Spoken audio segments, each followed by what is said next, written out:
You can either unmute yourself and ask, or put it in the chat and we'll go from there. All right, guys, so thank you so much for joining us. For those who may not know, my name is Dr. Sara Perry. I'm a chiropractor in Lakewood, Ohio. I've been a chiropractor for about 5 years now. And let me get rid of this screen. Do a little bit of functional medicine as well, and so does Dr. Melissa. So that's kind of what we're here to get started talking to you about tonight, is gut health. We're going to tie in chiropractic with it as well, but we are going to be talking to you about your gut health. Is everybody familiar with gut health in general? I know some of you are, because I personally talk to you about it a lot. Yep. Here we go. Perfect. So, good. So the gut is directly correlated with your brain, and your gut is what comprises most of your immune system. And so gut health is really important to learn about. It has pretty much everything to do with how your body functions.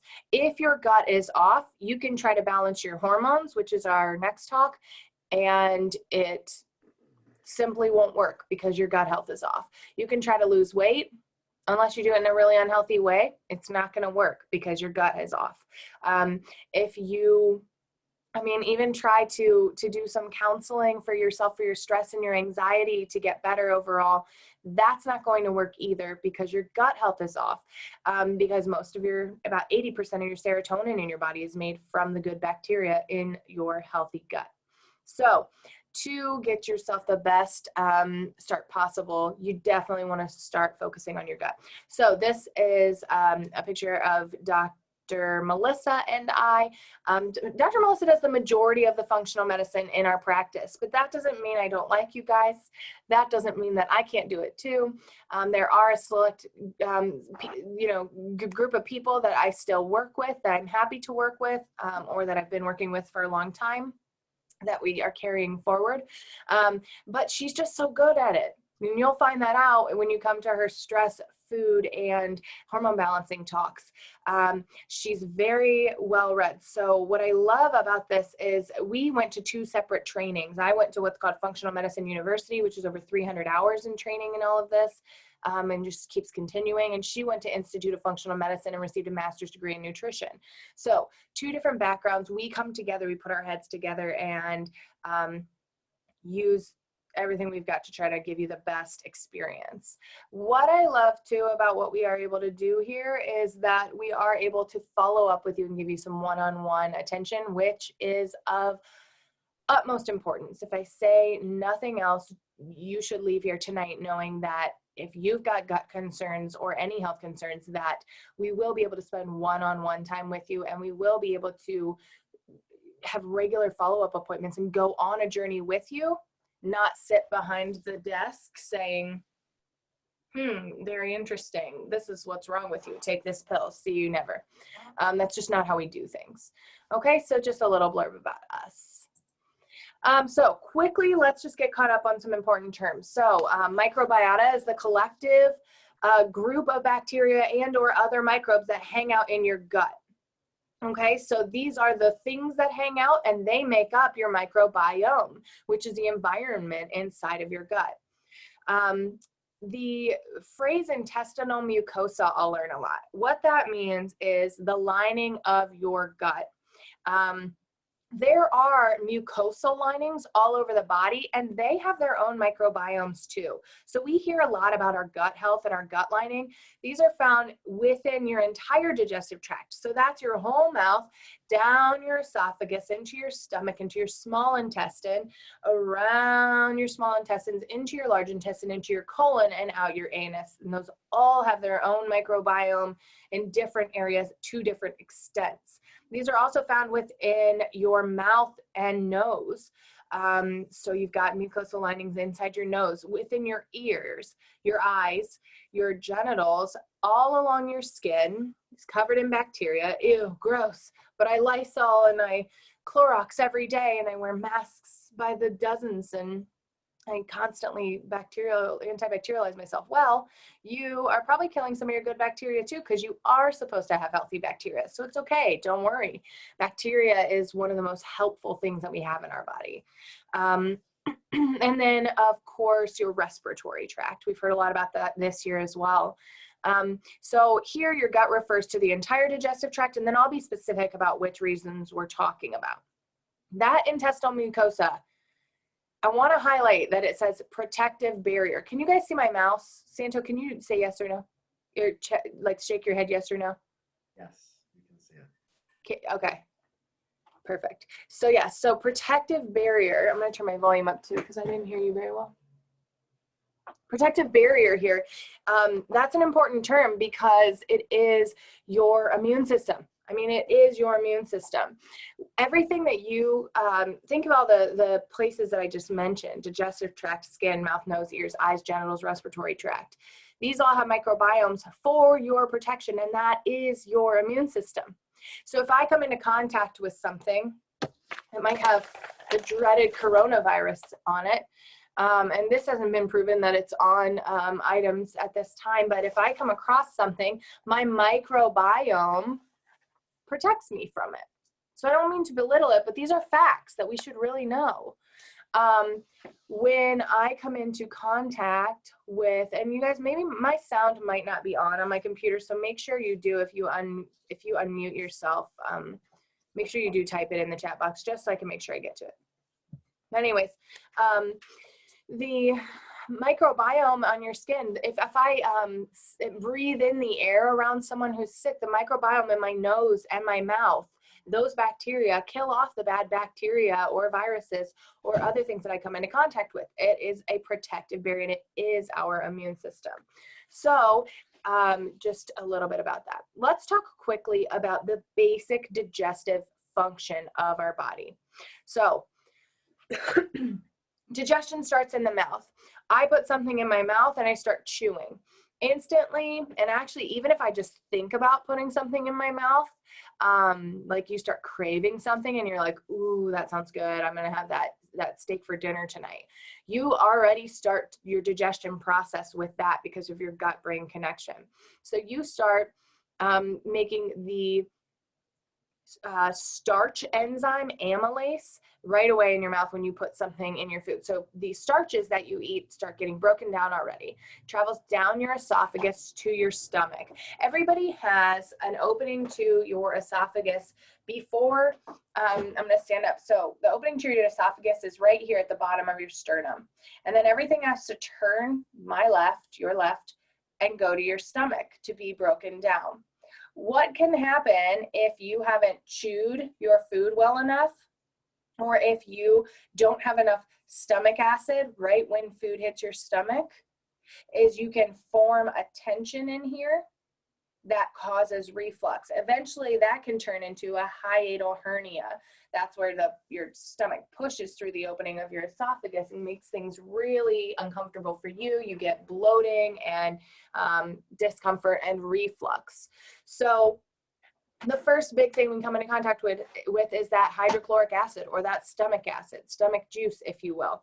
It should just be a very acidic environment. Your food should hit that and immediately start breaking down. Your stomach churns all that food up. It moves it around. And that's where we first see most dysfunction outside of behavioral habits, like not chewing and just eating like you've been in prison your whole life and just shoveling food in your mouth. So your stomach should right away have that hydrochloric acid. Then what happens is your gallbladder makes bile acids, which then donate bile salts to help your food further break down. Bile salts further break down most fats in the body.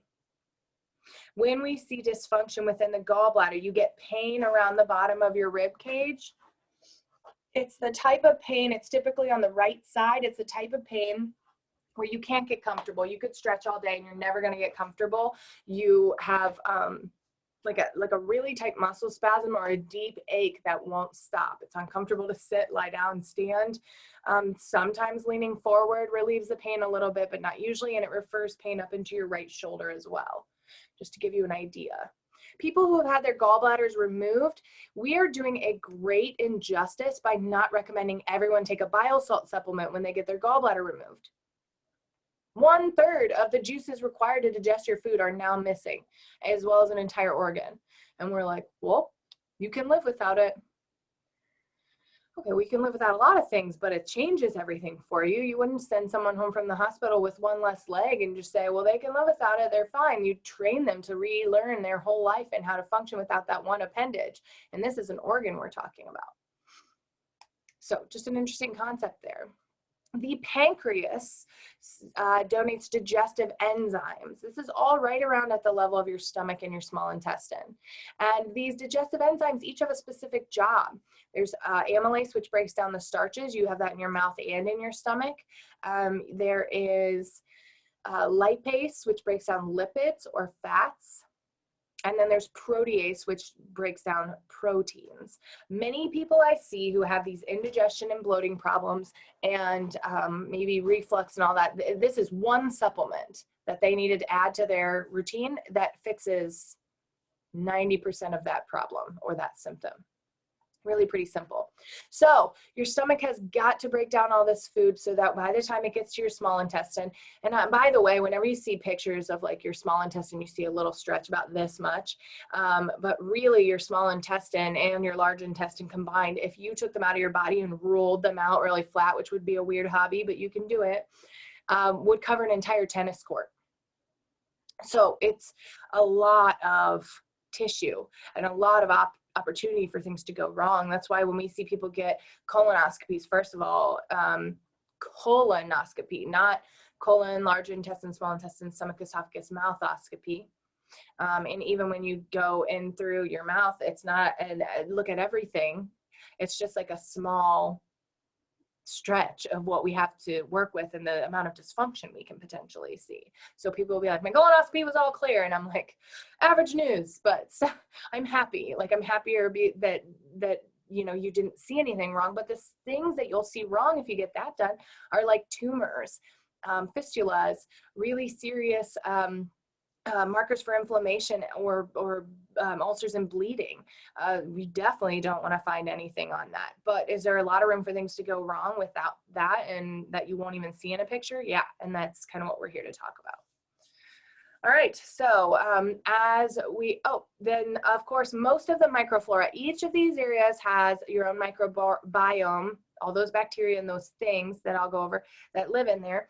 But this large intestine is where most of your flora or your bacteria are. This is where we see most of the like dysfunction and these like diseases start to happen. In your small intestine, that's where you absorb most of your nutrients. That's where you are absorbing your food. And it really serves more of that absorb everything function. So stomach breaks it down, small intestine absorbs it. Large intestine is largely in charge of getting it out and in a timely manner. So if you aren't at least pooping once a day, ideally 2 or 3 times, then we should talk because that's also considered dysfunction, but we'll get there. I just get excited about that topic because I feel like it affects everyone and no one talks about it. What a weird hobby. Okay, so your intestinal microflora is complex. It's a very complex ecosystem and it's all about balance. It has over 400 bacterial species and it's just the main point of having a large intestine is that bacteria that lives in there. Mostly the bacteria is what helps you. These other things can be present in small amounts or certain strands and they're not going to hurt you, but bacteria is the biggest thing. It's going to metabolize your food. It's a protective barrier against infections, like I told you. It makes nutrients.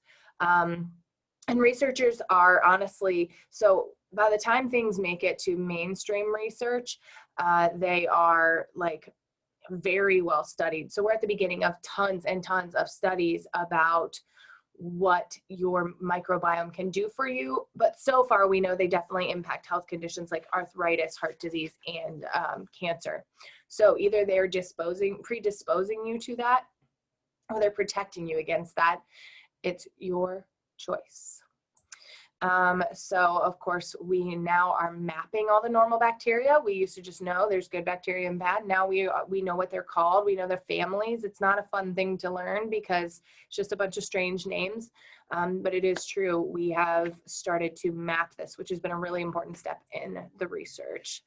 And we actually, I'm going to tell you some stats that I've got to read here, but we have trillions of microbes in our body. So there are 100 trillion bacteria in and on your body, and 90% of those are in your large intestine. Bacterial cells outnumber total human cells 10 to 1. So that means you are 90% bacteria, even when you antibacterial gel yourself all day. There are 300 times more bacteria in your gut than there are stars in the Milky Way galaxy. But I didn't count, so I can't be sure. Let's see, 10,000 different species of bacteria exist in the body. 1,000 species of bacteria exist in your gut. If you took all your bacteria in your body and you weighed it on a scale, they would weigh 2 to 6 pounds. And that doesn't mean you can just say, well, I mean, I'm at least 6 pounds of bacteria, so I really only have a few more to go, okay? 2 to 6 pounds, though, is incredible for bacteria.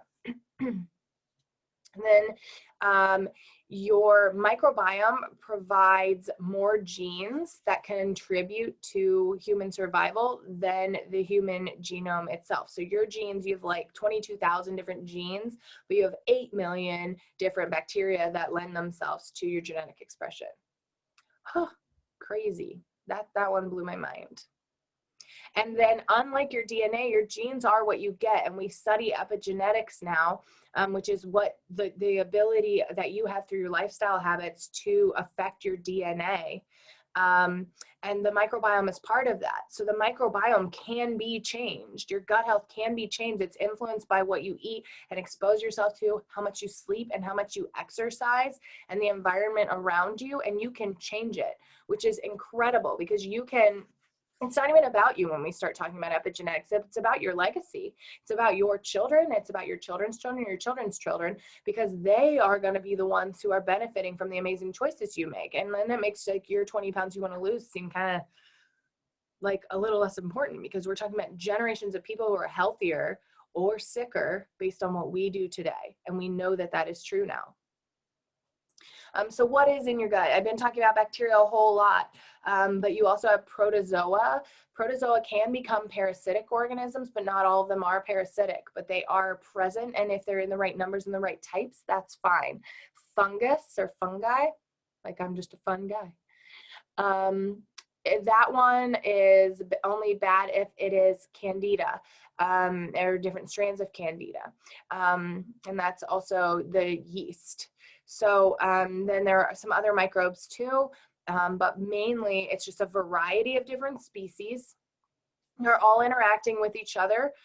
They all need to be balanced. They compete with each other for different food sources and usually for the same food source. So if you only eat so much healthy food, the bacteria, good bacteria are going to flourish and the other things will die off. But if you eat a ton of sugar, they're all just going to like go nuts. Like, have you ever seen the Mucinex commercials where it's like the family of phlegm?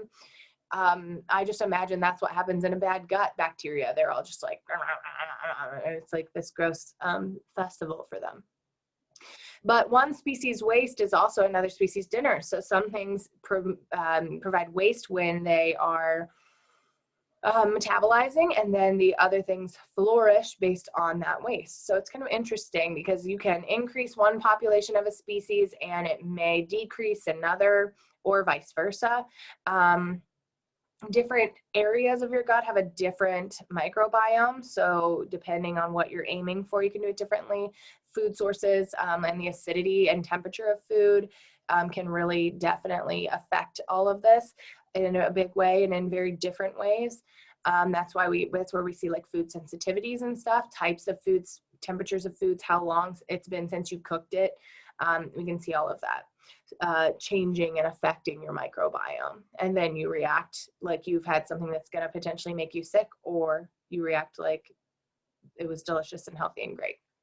So there are different conditions, and really small alterations to this can have really big effects on your ecosystem. So I like to think of it like this. You either have this beautiful, lush microbiome full of things that are, I mean, sure, that tree could be strangled by some mosses, but for the most part, this moss is a part of the ecosystem. There are bugs and animals that rely on it, and that tree is flourishing. And then if you look at this picture here, which is nice and blurry for you all, it's just a dry wasteland. There's not a lot going on there. There's not a lot of vegetation or nutrients available. And so not all bacteria are bad. Some are lush and beautiful and part of everything. So what can you do? Honestly, this begins, people have been saying for years that your microbiome begins at birth when you travel through the vaginal canal and are exposed to your mother's vaginal and intestinal microbes, which is a really important way of how we come into this world. However, we know now that it actually starts in utero, and that mom's gut health is absolutely traveling through the placenta, through the umbilical cord to the placenta, and starting and colonizing the gut bacteria of the fetus. So even before a baby is born, they have a gut that is developing. If babies have C-sections, that's minimal bacterial exposure. It's one of the questions that I ask almost everyone I see is, were you born vaginal delivery or C-section? Because C-section babies just tend to have a higher correlation with risk of allergies, autoimmune conditions, because they didn't get exposed to that microbiome. Breastfeeding can really help with this as well. Obviously, we know mama gives all her immunities away, but she also starts to help with her flora and baby's flora. So this is one thing that's either going to, and you don't have to be mad at your mom about it, she might not have known, but either it's going to help you, or it might have started you off a little bit on the on a tough journey. But that's again why generations to come are benefiting from the health choices that we make now. And then I wanted to talk also quickly on prebiotics versus probiotics. We'll kind of hit on that, I think, as we go through here. So what good bacteria or microbes, good things that live in your gut do is they break down fiber to give you energy. They produce nutrients, specifically K2, which is a fat-soluble vitamin, B vitamins, and SCFAs are short-chain fatty acids, so that's healthy fats, and they keep us healthy.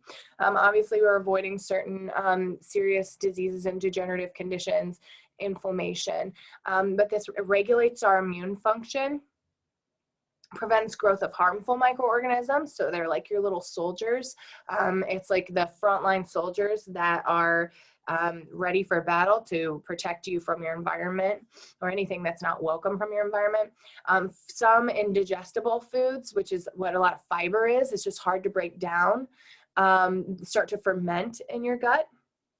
And it's going to produce, we already said nutrients. This is going to help with, they help you with sleep regulation and your circadian rhythm, your mood, pain sensitivity, appetite regulation. And so when this is altered, you get sick more. You are more susceptible to getting sick, which is why I was like, why hasn't anyone said gut health when we're talking about the last year, this year that's hard to heal from? So you're telling me that mood and your immune system and your energy and your nutrients can all be affected by your gut health, and we haven't talked about it on a national level or an international level even? I don't get that. I just really don't get that. So then we're talking allergies, we're talking autoimmune conditions that start to happen, inflammation, so just pain. People come to me and maybe give me like a thumbs up or a yes if this sounds like you, but people come to me all the time and go, well, my blood work was normal and my doctor didn't say there was anything, but I know I feel like crap. Like I know I don't feel good day in and day out. So, and you're right, John, they do push for the shot. Some people, he said they want us to get the shot like it's a fix-all. And some people need that vaccine because of where their health is, or oh, hi, Rye, thanks for clarifying. But some people need to get that vaccine because of where they are in their life. No one's going to judge you, but you should be aware of what else you can do. So like, you should be at this talk. Oh, you are. Good job. But, you know, and it's like you for years can end up, Julie, yeah, for years, you can end up feeling like a shell of yourself, but like no one's here to help you figure out why. And no one's having this conversation. This increases your risk of chronic diseases all over the board. It makes you age faster, makes you tend more towards obesity. I mean, like literally all the things that we all want to fix every day that we come to doctors about, our biggest complaints, our biggest actual pandemics or epidemics. And I mean, again, not an anti-vaccine comment, but why are we acting like it's the saving grace and not having this talk as well? So I will say some more controversial stuff like that, I'm sure, because that's who I am.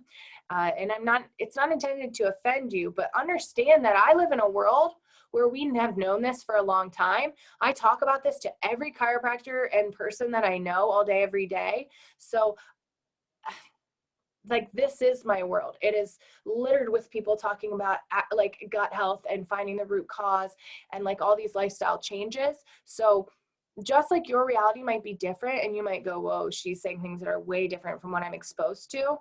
Understand that mine is very different. And that's where I'm coming from. And, you know, choose your path, but choose it when you know both sides, or not both sides, there's not sides. When you have a fuller knowledge base to choose from. And allow me to give you a lens at looking at differently this evening, if you would. Okay, so this gut-brain connection, let's move on to that, is no joke. This is like, first of all, we know very little about the brain. The brain is absolutely fascinating. Did you know that like this little thing right here makes you say like words the right way? And then its friend right here, which I barely moved my mouse, that one, and I'm making this up because this isn't a labeled brain, so how could I possibly know? I don't even know which was right and left, but still the point is that one helps you know if someone's tickling you. And this one moves just your pinky finger, and this one's your thumb, and this one's your nose, and this one's and like every single, not only like sulcus, like gyrus rather, like bump in your brain, these bumps that you're looking at, but each groove, every single area has a different function or purpose. So that's insane. And what's really cool is that your gut has its own nervous system. So you have your nervous system for your body that moves everything. There's like one for doing stuff, one for perceiving and sensing stuff. And then there's your autonomic nervous system, which you don't even have to think about. It just does its job. Breathe in, breathe out. Well, I didn't have to think about that. Nailed it. Hopefully go to the bathroom every day. Sometimes we have to think about that one, but it should be happening. You have an imbalance in your nervous system, your autonomic nervous system, if that's not happening. But anyways, it can even link your anxiety to stomach problems and vice versa. So who's ever had like a gut-wrenching experience? Or butterflies in your stomach? Or you just have like this, this like scenario come up and you feel completely just nauseated just thinking about it. Yeah, and that is because your gut literally has its own brain. It feels things, it sends a message to your brain, and your brain sends a message back. So imagine if your gut is sick. So let's look at this both ways. If your gut is inflamed, unhealthy, leaky, sick, overgrown with bad bacteria, or looking like that desert, then it's sending that message to your brain constantly. It's just contributing to bad feelings, to anxiety and stressors. On the other hand, if you're angry, does anybody have people in their life that really just piss them off?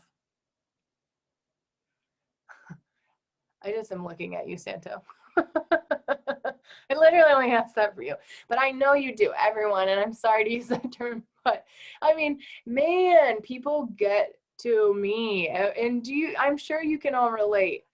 Love you, but wish you wouldn't, right? Those people, we have those people are infuriating sometimes, and we can love them, but they can make you so mad. And when you feel mad, things change in your gut whether you realize it or not. Things literally, your gut has muscle fibers in it to help move feces down.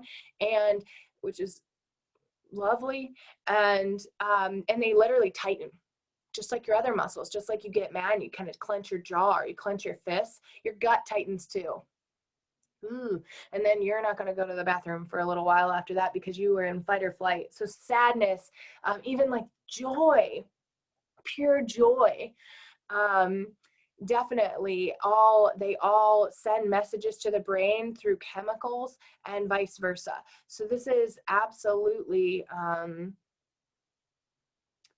this is why it's absolutely crucial. And I've never felt more convicted than I do right now at this point in my career to talk to you about the very real fact that anxiety, stress, and depression are your journey. Loving yourself and others around you, that's your journey.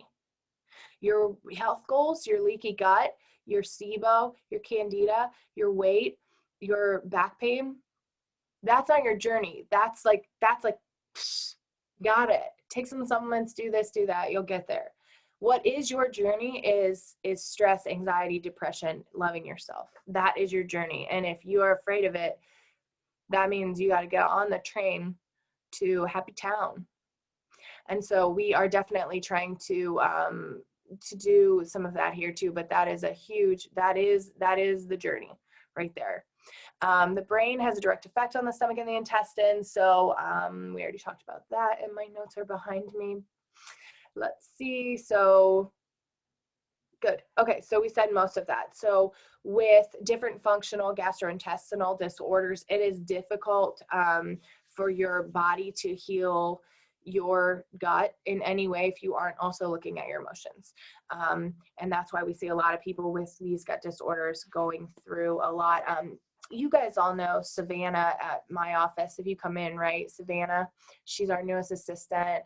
Long, cute black hair. She's so friendly. Have you ever come in on a day, and Savannah, I hope you don't mind that I'm sharing this.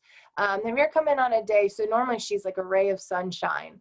But if you ever come in on a day where she just seems a little more reserved or a little down, that's because she's dealing with this very real thing. She's got an autoimmune condition that she battles, that we work with her on day in and day out. But some days she just does not have it in her to be extra.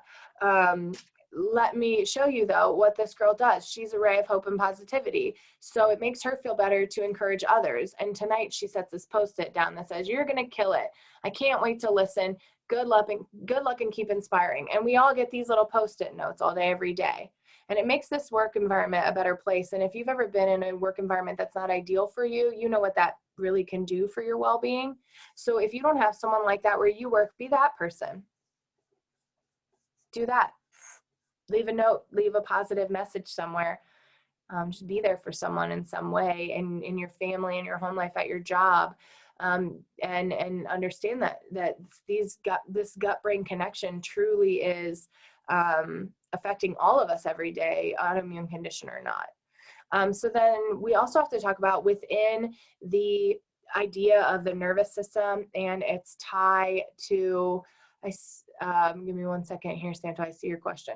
With the nervous system and its tie to the gut, we also have to look at the autonomic nervous system and its effect on the gut, which is a totally different system. It's an enteric versus autonomic, but that's a whole lot of nervous system. Your nervous system runs everything in your body. And this can be fixed very easily. You can restore function to these areas by some massage and acupuncture and chiropractic work. So check here, T4 is related to gallbladder, T6 and 7, indigestion, heartburn. Dyspepsia is low stomach acid, ulcers, gastritis, gas pains down here at T12. T12 is that area right before you get to your low back, right below the bra line. And then L1, constipation, dysentery, diarrhea, hernias. Of course, underneath that is also cramps. So all of these areas are innervated by these different spinal levels they correlate with, which is really cool, because I'll tell you what, chiropractic research is hard because the nervous system runs everything, and it's super hard to track what all we are affecting with each adjustment. I mean, how could you possibly? How could you possibly know with all the billion variables in the body? How could you possibly know that it was the adjustment that did it? But how can you prove that it wasn't? And you've all had that feeling where you're like, oh, it's adjustment day. Man, I feel good. And you feel good because we're affecting all of those things as we work on you. Santo, okay, he says, so when things aren't presenting through indications in the gut, so you mean symptoms? And that like gut-like symptoms? What do you do when you know something still isn't working like it should? So something's off, but I don't have these gut symptoms you're talking about. Well, arguably, maybe you do. I mean, maybe your gut is affecting your hormones, and then you are feeling the effects of that hormone imbalance. And symptoms are the greatest liars. You can have symptoms for, I mean, symptoms are just a list that we try to compile as many things in one column that matches the name of a disease as possible. So, like, how do you know if you have fibromyalgia? You just like check enough symptoms in that box and they don't know what else to call it. That's how you diagnose that. How do you know if you have IBS? Irritable bowel syndrome. I know I have an angry bowel because it yells at me some days. But how do you know? Well, I just check off some symptoms in that category and there's no really true way of diagnosing it, but that works for us. So I think that you know something isn't working and you get testing and you go on your journey. I think the best place to start is the gut, but then once you repair the gut, it doesn't mean everything's magically fixed either. There's a ton of things in the body that can go wrong. And that's why we have so many different weeks as a part of this talk. Does that help answer your question? Cool. All right. So then obviously we know that eating well is going to grow good microbes. Good food is good food for your bacteria too. And there's definitely an association between high levels of fiber in the diet and then reduced risks of obesity, heart disease, cancer, different degenerative condition. So your diet, this is me with a broccoli face filter that I got for you guys during this really uplifting portion of this talk. So some studies have shown mice that were fed a high-fat diet have 100 times less of a beneficial gut bacteria. And what they mean there is those unhealthy fats that we get in a lot of our food. And also the high-fat diet increases absorption of different endotoxins, so bad things that can cause sickness in your gut, which promote the weight gain, inflammation, and other conditions. So think about it this way. Is your diet feeding only 10% of you? We just said 90% of your cells are bacteria. 90% of you is bacteria. So are you feeding 10% of yourself or the 90%? Are you feeding yourself like good, healthy foods or not? Okay, so again, here, fiber. So there's types of fiber. These are your prebiotics. This is what feeds your good bacteria. Fermentable fiber is one type. And then you have your soluble fibers. That's things like onions, oats, nuts, apples, fruits, vegetables. And you have your resistant starches, which is like your unripe bananas, oats, beans, cooked and cooled starches. So a lot of times they'll say like potatoes that have been cooked and then cooled down are best for resistant starch. Then there's your non-fermentable fiber rather, and Dr. Melissa is going to cover this more in the food talk, so I'm not going to go super deep into food today. But those are your insoluble. So those are like your whole grains, nuts, fruits, and vegetables. Most plant foods though contain like a mixture of soluble and insoluble. They're both important. And honestly, you really need to get to the bottom of what's happening in your gut before you pick a diet, because for instance, if you struggle with a candida overgrowth and then you eat a bunch of fermented foods like sauerkraut for the probiotics, and that's also like a fermentable fiber, you are just feeding your candida. Oops. So sometimes it's good for you, sometimes it's not. Sometimes you're sensitive to it, sometimes you're not. And that's why it's really important to know what's going on. The cousin to fiber is polyphenols that nobody really talks about, but are really important.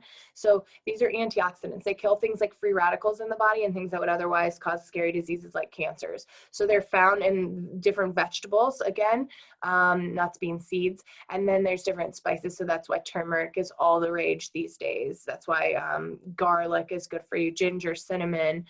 You can see them here, oregano, rosemary. There, yes, okay, so who's gonna say it? Oh, red wine, perfect, Dr. Sarah. I love chocolate, dark chocolate and red wine. Yes, they have them in there, but did you see all the other really good for you options that don't have excess sugar? And then maybe we start with those and then we feel a little less guilty when we have the red wine, because at least it has polyphenols, and you can say polyphenols in front of your friends and they'll think you are so smart, and that always feels nice. So lower stress too. Okay, but these are of a good anti-inflammatory effect, and they're going to fight things throughout the body that could otherwise make you sick. All right, probiotics too. People are like, well, I'll just take a probiotic. If you've been taking the same probiotic for years, you're kind of wasting your time and maybe causing an overgrowth of bacteria, because there are different bacteria. And remember, you need to have balance. So if you don't know what kind of bacteria are going on, you can, if you don't have a lot of serious symptoms, rotate like this product and then this product and then this one, and just like switch it up. Most people can get away with that, or use a really powerful one in the short term and then kind of see how you feel. But if you have any kind of symptoms whatsoever, and that includes constipation as the number one, as a number one symptom that goes ignored, then definitely it's worth it to get a test. You must be tested. So research results with probiotics are limited. Again, there's a ton of different variables, a ton of different probiotics. It takes a long time to develop research here. They don't permanently modify your bacteria and your different microbiota. They don't do that much, but they do. I like this. I don't think about probiotics as being like seeds for new bacteria. Think of probiotics as being like little tourists, and they come to this native culture and they introduce something positive to the area. And so that's still a good thing, but they don't stay forever. They're like little tourists, but they're still there to help fight a battle and to help inform your balance. And they can certainly restore balance. They're just not going to like modify it forever. That's why your diet becomes so important. All right. So definitely, if you have any kind of irritable bowel syndrome or any kind of disease like Crohn's, ulcerative colitis, anything like that, a history of colon cancer in your family, diarrhea, constipation, definitely you want to consider a probiotic. But again, testing is really the best way to find out, and that's a stool test, which we will talk to you later. The other thing is there was a study done where 1 out of 14 probiotic supplements that they tested, just one of those contained exactly what was on the label. So the supplement industry isn't regulated by the FDA. And to be fair, some had more, some had less. It wasn't like all terrible, but still, the best way to know what is in your supplements is by a lab. But we can't do that. So to buy through someone who, to buy through a physician who has sold these products directly, they're that price for a reason. Like, do the physicians make a small amount on the supplements you buy? Yeah, what's wrong with that? We are the ones here with you, going on a journey with you, and we have done the research to set up with these labs, and it is just how sales go. Like that's what happens in grocery stores too. So yes, there is a profit to be made on the end of the physician, but it doesn't mean that we're gouging you with prices. It means we're meeting with different companies. We consistently have lunch and learns with these different companies, and we make them bring their research, and we say, prove that your products have this in it. Where are your case studies? Where's your research? What are your processes? We heard this company does this. Do you do that? And if you don't, why don't you? And we heard that this gel capsule better protects for bioavailability. So why haven't you switched to using that? And why do you put magnesium stearate in everything you make? And we study and ask these important questions so that you don't have to. And then we get as close to these companies that are reputable, that have research backing them, as we can. And then you have the safest product you can possibly get. In this day and age, you can't guarantee that anything has what it has in the label on it. You just can't. So don't use that as a reason to be scared or afraid. Just know that you're doing your best. And if you don't know everything, surround yourself by a bunch of people who do know a lot of things and ask them.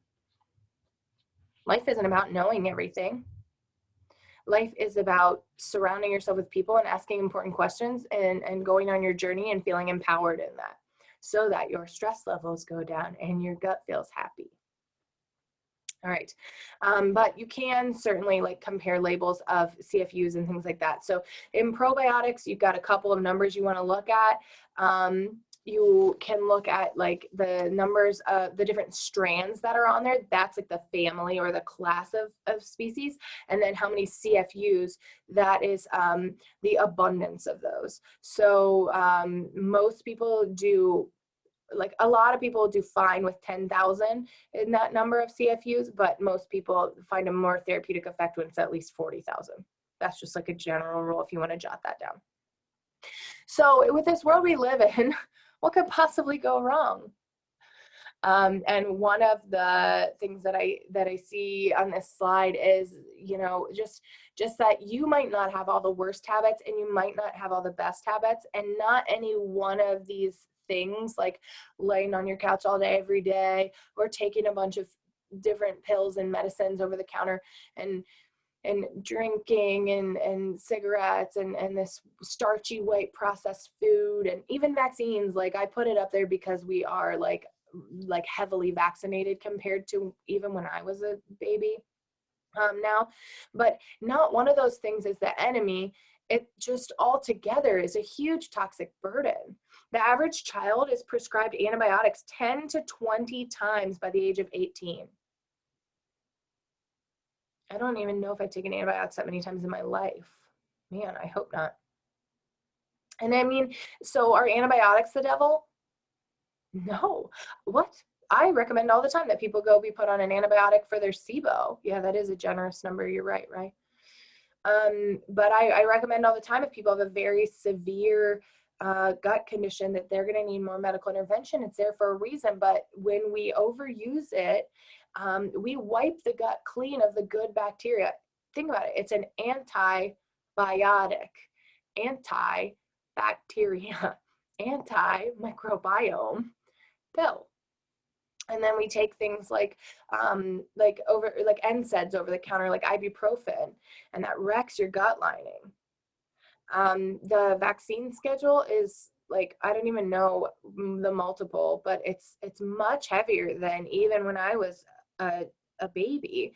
And it's heavy. It's just a big toxic burden for all in one day for an infant to go through.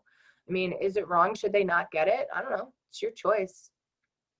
I don't have a baby yet, so I don't even have to share what I would do. I haven't decided. We'll see. So, you know, if you feel strongly that that's best for them, that's okay, but understand the toxic burden. So maybe, you know, make some other changes in your health and in your home environment and your baby's environment. Artificial sweeteners, the chemicals that we even breathe in, chemicals used in our environment and in agriculture. You know, our soil just doesn't have the nutrients it used to. It largely has a lot of chemicals in it. It's devoid of minerals. And so we genetically modified our crops 50 years ago, and then we don't understand why now everyone has a gluten sensitivity. Is it a fad? Well, no, it's just, that's what happens when you catch up 50 years later to something that you did. And what they did is they took the crop and they made a mirror image of it. And they were like, what could possibly go wrong? And I think that's the funny question that we're always asking is, what could possibly go wrong? It's just this. It's just mRNA vaccine. Well, yeah, maybe. But the point is, we don't know. We don't know. So yeah, you're right. It could go right. And again, this isn't anti-vaccine. It's just like things that make you go, we don't know. We just don't know. And so we didn't know when we took gluten and went like this. We didn't know that this one would cause inflammatory bowel conditions and like make our, I don't know, society sicker. And that this one is where you can still go travel Italy and eat all the homemade pasta and feel fine. Has anyone ever traveled internationally and eaten like bread and pasta the whole time and you feel surprisingly glorious? Even the red wine, because of the chemicals that we allow. Yeah, Kristen, the chemicals that we allow in this country, such a difference, are so much more. I will not watch Rotten on Netflix because I will not be paranoid any more than I already am from what I know. But yeah, Rye recommended watching Rotten on Netflix. John says he was prescribed way too many antibiotics in his lifetime. Sometimes the doctor prescribed more than one if I wasn't better in a week. If only I knew then what I know now. They're not the devil. It's just we don't have to use them so often. And we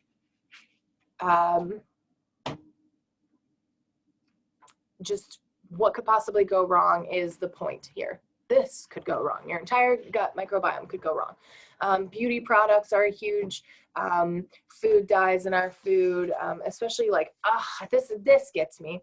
I'm just going to go off on a very small, quick tangent. Kids' food menus. Kids' menus. Hot dogs with buns.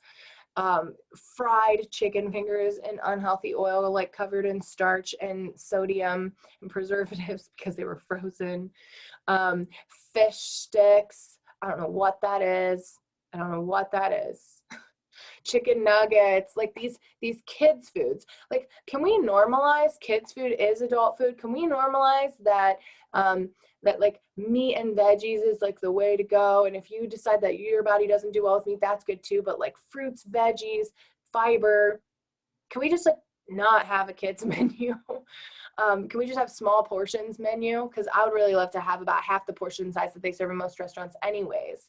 When you don't overeat regularly or eat these foods that are addictive and cause destruction in your gut, you get fuller faster. Okay. Yes. Seasonal foods. Can we normalize seasonal foods? I will not eat a tomato right now, and I want a BLT like you wouldn't believe. It sounds so good. I can't stop thinking about it. I've been taste testing my gluten-free breads just so I can have like my perfect lineup for my BLT when I finally have it, but it's not worth it right now. If the pretty ones have chemicals in them and the not pretty ones are everywhere.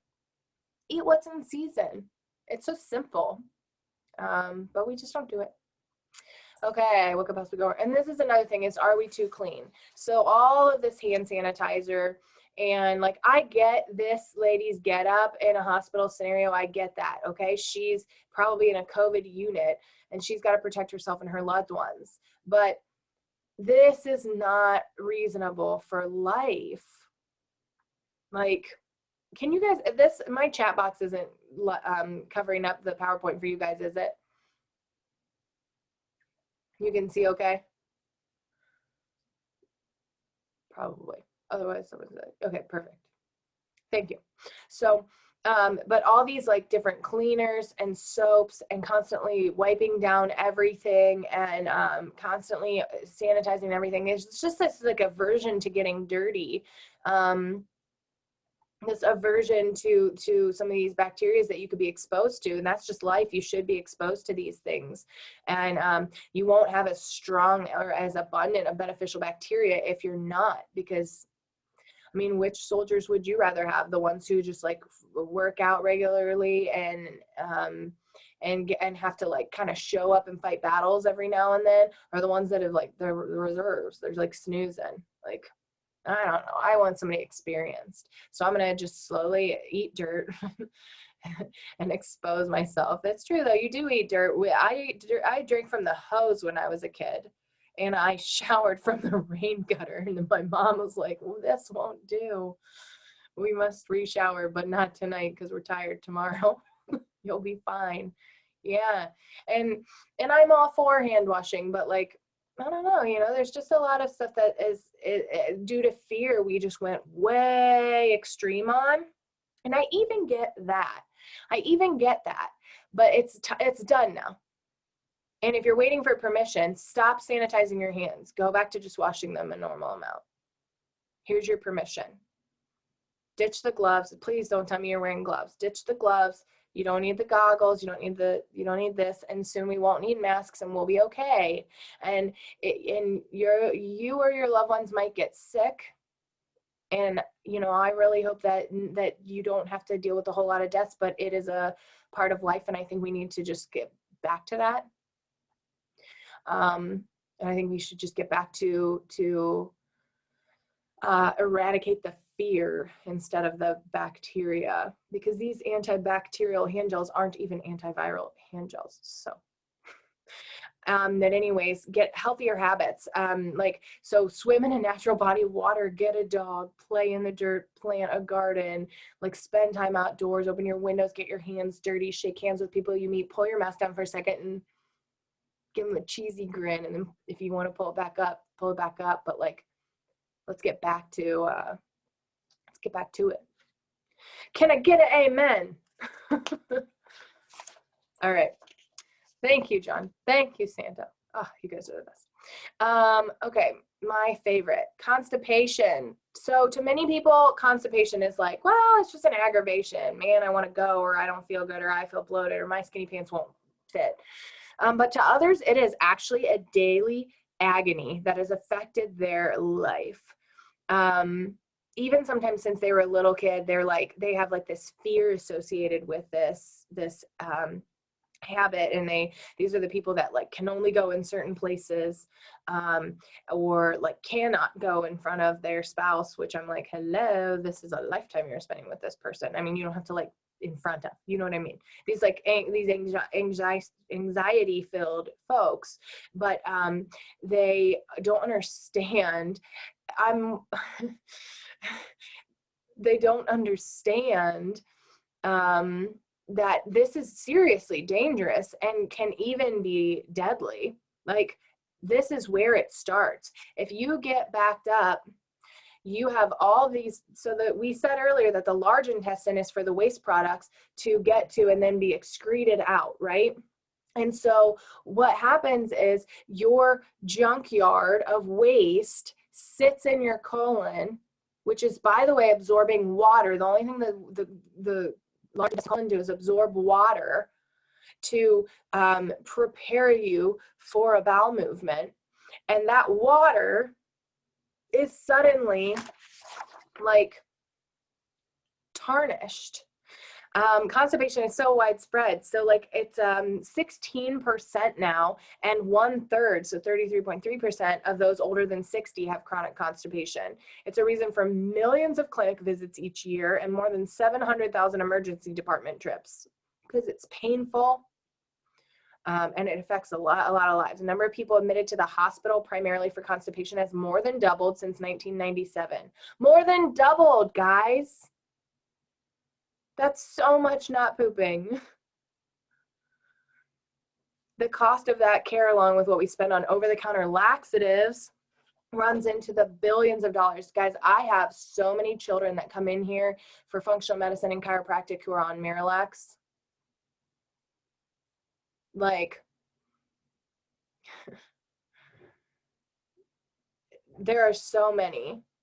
So let's talk a little bit about, first of all, so I just want to throw it out there that Miralax is, and these laxative products, unless you have neurogenic bowel, like literally you have a spinal cord injury and your gut doesn't get nervous system input, or unless you're just like desperate, try really hard not to use this stuff. Try to kickstart your gut, because it's another set of chemicals and food dyes, and it is something that is meant to be short-term, not lifetime, that you use this on. Your colon is going to also expand to accommodate everything that's accruing there, and you can then have like a larger, you can have megacolon is essentially what they call it on x-ray. And it can cause a lot of pain. Yeah, a lot of people rely on Miralax a lot. And again, do what you have to do in the short term. It's just not a long-term solution. So I want to talk a little bit about the toilet posture. So we all talk about, do we have good posture? Is my head forward? Do I have a hunch on my back? Well, there's toilet posture too. See this girl? She looks so happy. And I think she looks so happy because she has a beautiful squatty potty. Oops, I went back. Does anyone know what a squatty potty is or have one? No, it's not weird. If someone wants to sit in a squat position and go to the bathroom, I think it's great. So a squatty potty puts you into this squatting position. So this is how most of us sit to, yeah, you should totally get one. Oh, good, Tori, good for you. This position is not conducive for poo because your colon is at the wrong angle. This position is the best because this is a straight, like downward angle for your colon. And we say like this, like so proper, but in third world countries, people do squat and they do it for a reason. That's how we got started. That's why they do it. Because it is so much better for you. So honestly, and you guys are gonna be like, you're so weird, but it's fine. I already told you how weird I am. You just need to have a ritual. You need to have a potty ritual. You need to, dogs are a good example. Don't do it in the yard though. Don't have that as your ritual. But so you need to dim the lights. Maybe you need to just like listen to relaxing music. Maybe you need to smell some lavender instead of whatever else you may smell. You need to have your squatty potty. You need to relax. Your parasympathetic nervous system is what makes you go to the bathroom or not. And if you're not relaxed because you're all day spinning, then you're not going to go to the bathroom. So with our kids and with ourselves, we need to talk about having that relaxation time and take some magnesium. Magnesium is so much better than a laxative for helping you go to the bathroom. When you have that constipation and it lasts for a long time, you end up with leaky gut. It's not the only way to get there. Everything we talked about on that what could possibly go wrong page, that's how to get to leaky gut. So we all do some of it. But this lush green grass is kind of like the protective bacteria in your gut lining. And what happens is when you don't have this leaky gut, rather, when you don't have this bacterial lining and this healthy gut presentation, you get actual holes in your intestines. So normally, all of your cells are lined up like this with little hairs. And these little hairs are your lush green grass of bacteria, other microbiota that make up your lining, your immune system, your health, everything we've been talking about. When you get inflamed and when you get damaged, not only do these parts open up, these holes where pathogens can get through, it disables the gates, but then you get spaces between your cells and you literally have things leaking through. On the other side of leaking through is your bloodstream, which circulates through your entire body and to your heart. And to your brain. No wonder when you have leaky gut, you can have problems anywhere in the body and it predisposes you to about every condition. So would you rather drink the groundwater, like whatever gets through the grass into the groundwater or the bloodstream? Would you rather drink the groundwater from this or from this? Ew. So what are you putting in your gut? What are you putting directly into your bloodstream most likely? Leaky gut is the real pandemic. So when you have leaky gut, what happens? Your gut is hyperpermeable, so everything gets through that shouldn't be able to. You don't have as many nutrients absorbed, you have more pathogens and bad things absorbed, and then you get this inflammation response. Your cells go, oh, we have to fight things all the time. So you're not fighting things like common colds, like COVID, like other viruses you come into contact. You're not fighting those regular things. You're barely even digesting your food because your body is so busy putting out fires. Talk about inflammatory cytokines. Like, talk about these cells that just, are super activated, the cytokine storm in a virus. Well, yeah, especially if you have leaky gut. And I'm guessing that's why some people really struggled with it. And that makes me sad because we're not talking about it. We're just going, you never know how it can affect you. And I'm like, well, definitely not if you don't get testing. But maybe not. I don't know. You can't guarantee anything, but you certainly can get closer. And then when you end up inflamed, your body's thinking everything is bad. It's like, this is bad, and it's on hyper response mode. So then you eat foods and you develop insensitivities to them and intolerances. And so you're not forever allergic to or sensitive to red peppers because they made you really sick for a while. But if your gut is leaky and inflamed and constantly on overdrive, yeah, you will be sensitive to most things. And if you eat a whole bunch of one thing, your body's like, it's too much. And you feel a little sensitive to it for a while. And then that's why you have to rotate and add variety into your diet. And then you get your mood alterations. And then you can't even tell when you're hungry and when you're thirsty and when you're satisfied. Everything's wrong. This slide has a million typos, so I apologize for that, but that's okay. So then you're not metabolizing things well. You gain weight. You have a bunch of different things that you're disposed to, and again, that's kind of like this downward spiral. The liver is also one of the first things that's targeted when it comes to this. So your liver has to process through everything. It has to take everything that your body comes into contact with and go, okay, what do we do with this? It's like the sorting hat. We're going to fight this. We're going to use that towards this. We're going to detox that, and then we're going to send it out, and then we're going to go here. It's like if the post office was epic, that's what it would be. This goes here and this goes there. And when your liver starts to have impaired detoxification because the load is too big, then you end up with what's called SIBO, or small intestinal bacteria overgrowth. And so how do I know if I have leaky gut or SIBO? Well, probably both. You probably have both. A lot of people have both, but honestly, it's, unless you do testing, it's a list of symptoms. Which one do you fit best? Could be either one. Everybody's a little bit different. So if you do a test that confirms exactly what probiotics you need, exactly whether you have an autoimmune markers and a cascade of things going on, and unless you get the details about what you're trying to fix and fix it based on that, then you don't really know. You just are guessing because you could have any and all of it.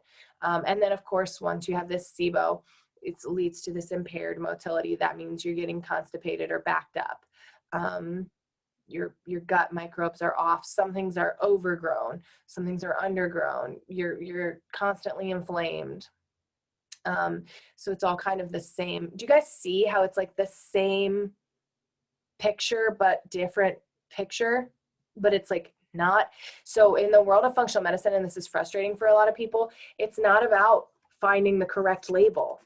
Don't want a label for yourself. It's about knowing enough to balance the scales. It's about shifting the path that your body's on. It's not about like, what do I have? Who am I? What can I identify with? What is my diagnosis? It's about knowing specifically how to get to the root cause of your symptoms and make them go away so you don't have to have a disease you are labeled with or identify with. And I realize now that it's about 7:42, guys, so I'm going to pick up the pace just a little bit here as we go through the end. Again, SIBO, just a bunch of symptoms. Like what? Fatigue, headaches, weight loss, joint pain. Okay, first of all, I feel tired because it's 7:42. I had a headache earlier. I have not experienced any weight loss. Joint pain, okay, skin issue. Yeah, I feel rashy sometimes. I'm not depressed though. I had some brain fog earlier, but just for a little bit. I mean, like we can all kind of check these things off the list because it's just a bunch of symptoms. So tons of risk factors, tons of symptoms.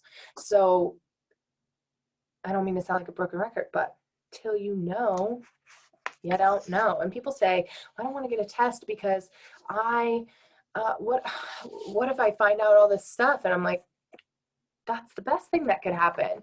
Then you know. You can't fix what you don't know.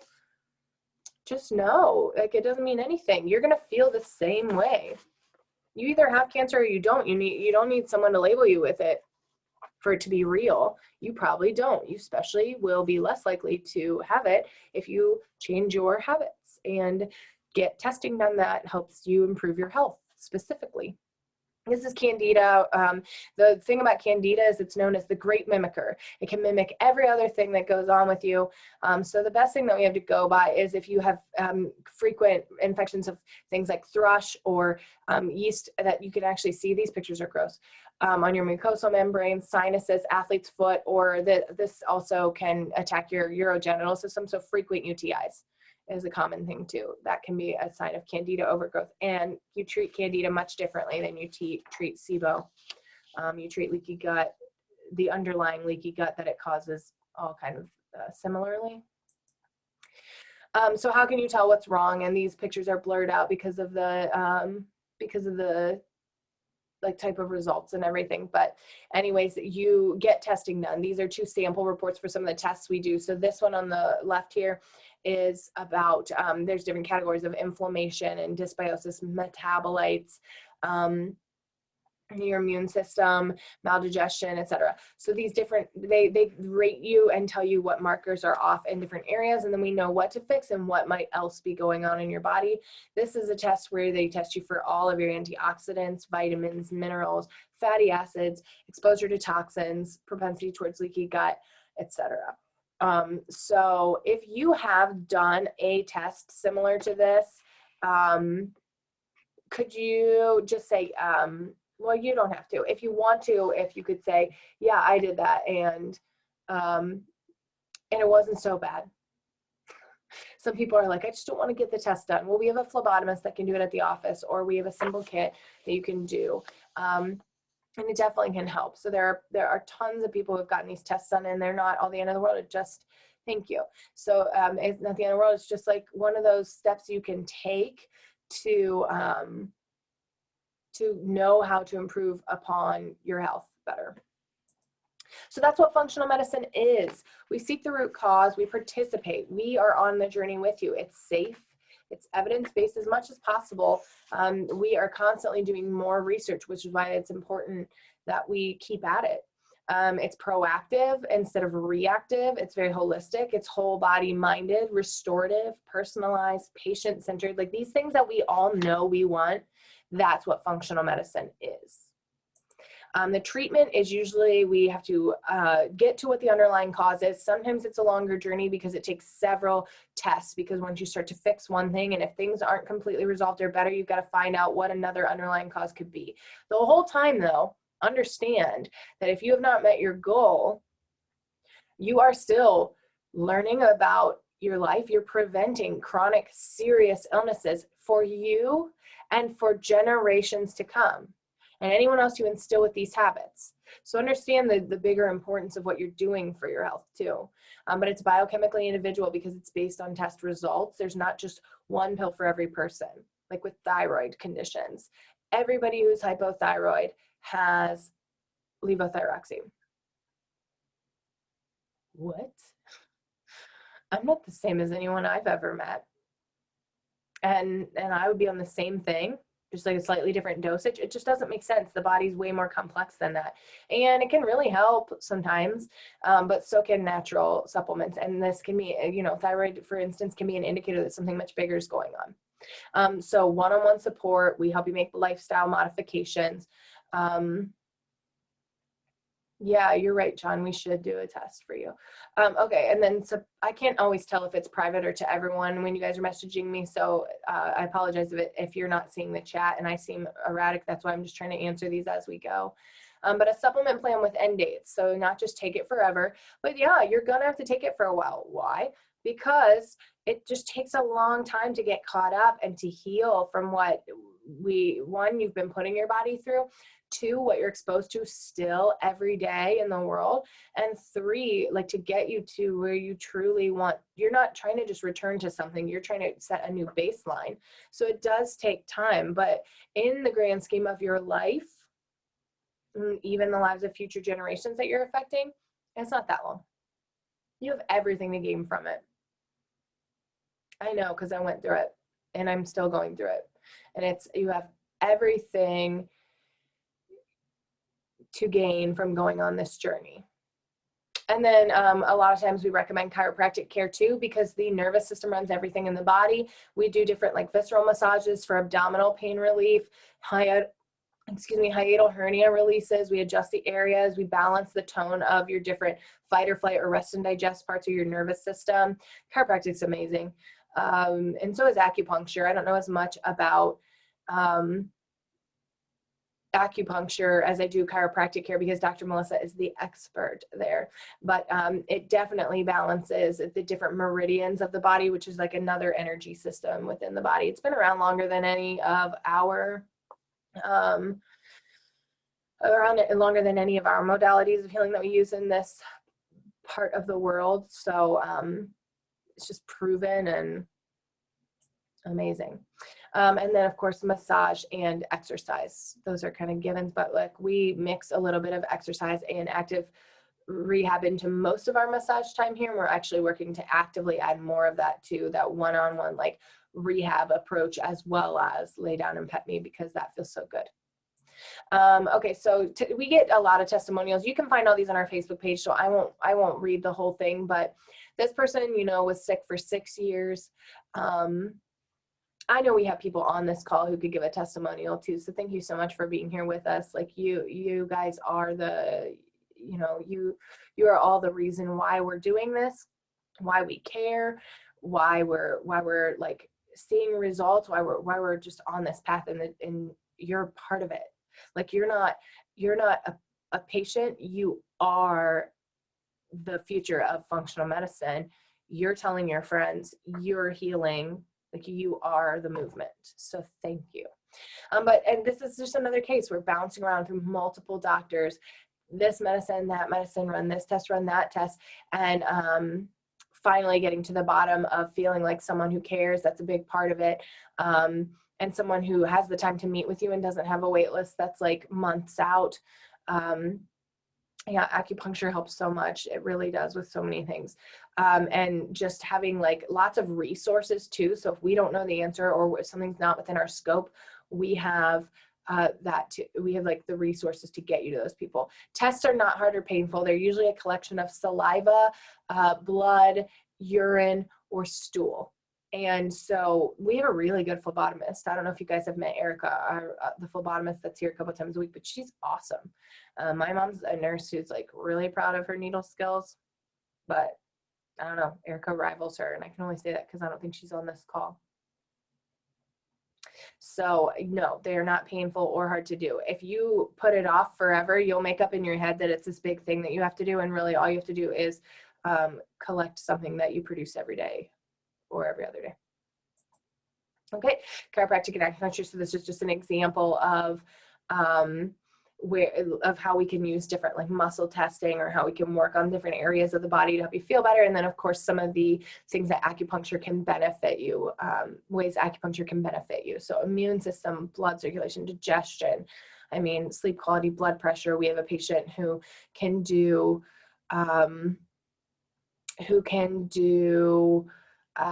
let's see, she can ride roller coasters and lay flat on her back without vertigo now because of acupuncture, and she hasn't been able to do that ever in her life. So pretty cool stuff. And then some testimonials here. So this is a time when we calmed digestive issues with some supplements as well as acupuncture. And then she says I went above and beyond because she came in with a migraine and I turned off the lights, put some lavender on her neck, and worked on her that way. Only I feel like that's just how doctors should be. I feel like that's how people should care for each other. So I'm so appreciative that she feels that way, but truly like that's just what you do. You meet people where they are and help them get to a future that they can't yet even see for themselves because they don't know it exists. And I get to know what exists for all of you guys. I get to see it, and I get to bring it into fruition for you. When you walk in the door, you don't know how good you can feel yet. And that's my job, is to know. Thank you. Okay, bye, Tori. Thanks for tuning in. You saw most of it. And then this was about a little kid who had a lot of severe things going on. So anyways, like I said, you can read those online. We got tons of Google's real. If you guys didn't see our mindset talk, please go hear about Lisa's journey. One, anything that you heard on this talk, you're not going to take action on unless you get your mind straight. And I love helping people get their mind straight. So you can make an appointment and I could chat with you one-on-one about that. You're adding a lot of different services along those lines to our just list of things that we offer. But this woman has been on an incredible journey. She looks pretty fit, right? Pretty healthy. She teaches yoga and other different rehab like type exercises. Like she does personal training type stuff with rebounders and things like that. She did annual sugar detoxes with her friends. She stays in really good shape. She does like Reiki and meditates like daily, like things that we all are like, man, I wish I could do that. She's had a mostly like vegan or clean meat diet with lots of healthy like plant-based foods. But the one thing she did was take a ton, like an actual ton of Advil in a year. That's all she did wrong. Well, sometimes she texted me the other night and said, by the way, sometimes I washed it down with wine. I said, you didn't have to tell on yourself, but now I will. So she had that one thing that she did that wrecked your gut, but then we figured it out. We ran that NutrIval test and we did a series of supplements, and she's pain free now, and she had chronic pain and had been to a ton of doctors. It's a really cool story, and you can hear the whole thing if you go to this event, to the first event page, to the discussion.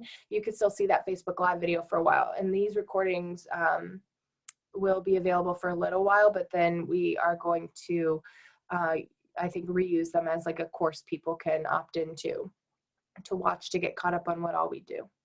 So you can read about her journey, and you can hear a little bit about my personal journey too. I opted out of telling my personal story today because I fully plan on sharing my whole entire journey with you guys, but I want to do it in a way that fits me. But I've been on it, and Dr. Melissa has too. She's got a lot of things, but we like to inspire you guys with other stories, and we like to share little bits and pieces of our own when we have you one-on-one, and we will continue to do that and show up for you guys. Does anybody have any questions? I wanted to do a pretty good overview of everything tonight. Thank you, Santo. I wanted to do an overview over like what the gut was, just some basic knowledge, some things that you can take home right away, and what, like just some things that are like the most common things that go wrong. Yeah, this will be available for, oh yeah, for everyone who came to this, yes, it will be available, absolutely, to watch later. Yeah, and then also it'll be available for a little while. Once this whole lecture series is over, which is in 4 Mondays from now, we will not have them available right away, but we will have them available for purchase at probably a pretty low cost, but just for the sake of being able to spread the news, and kind of, we're going to package it like an online course, so maybe add some bonus material. It's the age of online, guys. I can't make anyone come hang out with me, except all you lovely people who have appointments that I get to hang out with every day. All right, thank you guys so much. Yeah, I can't wait to see you too, Jess. That'll be great. I'm glad we could work that out. Rye, I'll make that available for your friend for sure. You can actually, we'll probably post the recording, and you can direct her to the Facebook events. So check out the Facebook events for upcoming stuff that we have going on. We've got Dr. Melissa for the next 3. So hormone balancing. Hey, who would come to a live movement talk if we did live for the movement? But anyways, we are going to do the next several on Zoom so that you can see the PowerPoint really well. We can try to do it in person if you guys want, but we're definitely going to do in person for the movement because I just think that's the best way to do it. But these next few might just be on Zoom for right now. Hormone balancing, stress, so that's going to be like stress and how it affects your hormones, and like the kind of the chemical look at it, circadian rhythm, so all that kind of stuff. And food, so not diet, but food. Like the truth about food. What kind of foods? Yeah, I know, food, I know. I need food now too, and to talk about food. And we will get there. And then also movement, yeah. And I think Dr. David and I are going to co-lead the movement one. If you guys haven't met Dr. David, he's a good guy. You should come in and check him out.